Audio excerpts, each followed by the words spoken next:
Alrighty, gang. So welcome back to another video. I'm here to break down what I think is going to happen this week on GJ. So pretty much, as you guys can see, right, we were having a down channel. Now we had an up channel. Then we had another down channel, side channel.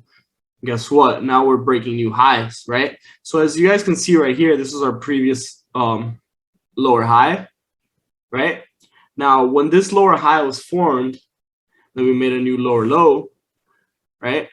As soon as we broke this high right here, then we got a new high, right? So what do we get? We're gonna get a higher low now. That's how market structure works. So with that new higher low being made, potentially we get a fit play. So within our golden zone, you know, somewhere around here, we are gonna get most likely support to be formed on higher time frames, right? Potentially it could happen on a lower time frame, but it most likely will be a fake out. Right, and then it'll have the move will happen. So pretty much what I'm waiting for GJ is for price to actually come down to this level.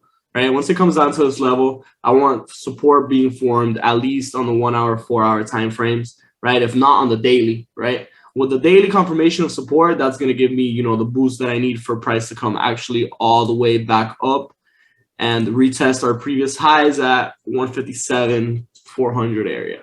Right, and then if we could break these highs, you know, potentially, you know, we could be targeting, you know, already 160, right? So what I'm looking for is pretty much a price to come down, touch this 50 SMA on the daily, touch the 8 SMA on the weekly, right? We have all these SMAs right there within our golden zone, within the fib, within support and resistance, right? So everything is looking pretty clean for potential buys. So what I think is going to happen is most likely this weekly candle is going to open up bearish, right? Then we're going to form support on the week, probably towards the middle of the week on the daily, and get a midweek reversal. So when we get that midweek reversal, you know, potentially then at that point, then we can start closing above 154,800. And once we do get above 154,800, you know, I think it's very, very nice traffic to come at least back to 157. So that's like another like 300 pips there.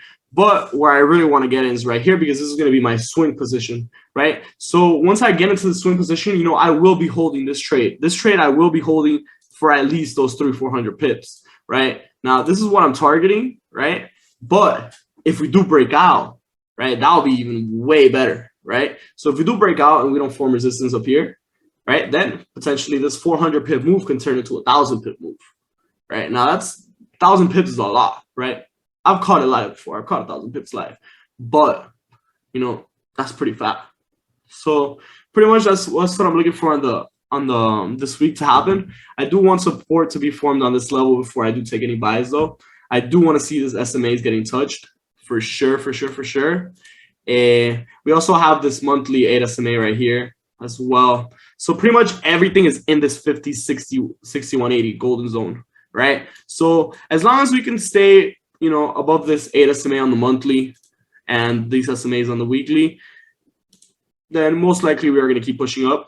If we do get a close below the 50 SMA on the daily, you know, then I'm going to be more leaning towards sells, right? But I'm not looking for any sells until we close below 152. Like 152,400 area, you know, after we close below that, then it sells for sure.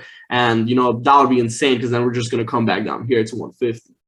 Right, and that would be crazy, because then, you know, at 150, then potentially we could have that move that takes us up back to 157, which would be 700 pip move, right?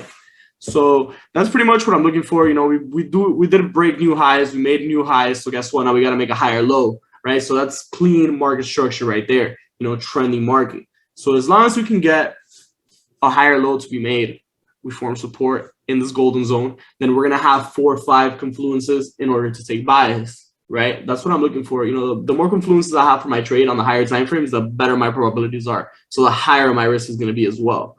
You know, that's when I can actually go in and risk big to gain big. So that's pretty much what I'm looking for this week, guys. I hope you guys have an amazing week. Go like and subscribe. You know the vibes. We outside.